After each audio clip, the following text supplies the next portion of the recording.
بسم اللہ الرحمن الرحیم۔ السلام علیکم۔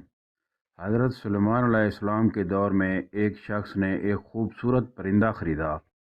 وہ جب چہچہاتا تو نہایت دل فریب اور خوش مزاج آواز سے وہ شخص بہت مسرور ہوتا، گویا اس پرندے کی آواز بہت ہی سریلی اور پیاری تھی۔ ایک دن اچانک اس پنجرے کے پاس اسی کے جیسا ایک اور پرندہ آیا اور اپنی زبان میں کچھ باتیں کیں اور چلا گیا۔ پنجرے میں موجود پرندہ بالکل خاموش ہو گیا، گویا ایسا ہو گیا جیسے وہ گونگا پرندہ ہے۔ اس کے مالک نے 2-3 دن انتظار کیا مگر پرندہ بالکل خاموش۔ وہ شخص حضرت سلیمان علیہ السلام کی بارگاہ میں اس پرندے کو پنجرے سمیت لایا، شکایت کی کہ یہ بہت مہنگا پرندہ خریدا تھا، اس کی آواز مجھے مسرور کرتی تھی، مگر اب نہ جانے کیا ہوا کہ بولتا ہی نہیں۔ حضرت سلیمان علیہ السلام جو جانوروں، چرند پرند سب کی بولیاں جانتے تھے، انہوں نے اس پرندے سے پوچھا، کیا وجہ ہے جو تم خاموش ہو گئے ہو؟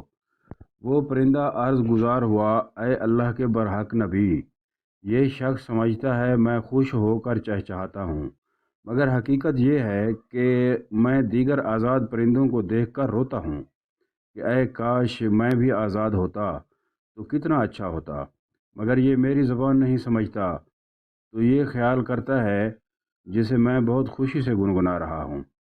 پھر ایک دن میرا ایک ہم جنس میرے پاس آیا اور کہا کہ یہ شخص تیری زبان نہیں سمجھتا بلکہ سمجھتا ہے کہ تو بہت سریلی آواز کے ساتھ خوشی خوشی چہچہا رہا ہے۔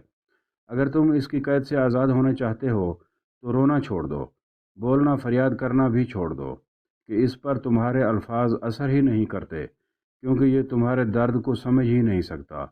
بس پھر کیا تھا، میں تب سے خاموش ہو کر صبر کر رہا ہوں۔ حضرت سلیمان علیہ السلام نے اس شخص سے کہا کہ پنجرہ کھول دو اور اس کو آزاد کر دو، کیونکہ اب یہ پنجرے میں کبھی نہیں بولے گا۔ اس شخص نے کہا، اگر اب یہ خاموش ہی رہا تو بلا وجہ اس کو رکھ کر میں کیا کروں گا؟ لہذا اس نے سلیمان علیہ السلام کے حکم کی اتباع کرتے ہوئے پنجرہ کھول دیا۔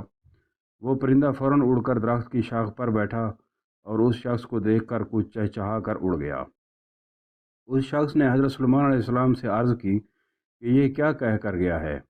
آپ علیہ السلام نے فرمایا کہ اس نے کہا کہ اگر تو بھی اپنے غموں اور مصائب سے آزاد ہونا چاہتا ہے تو خاموش ہو جا اور صبر کر، کسی سے کچھ شکایت نہ کر، تو تجھے بھی ایک دن سارے غموں سے نجات مل جائے گی۔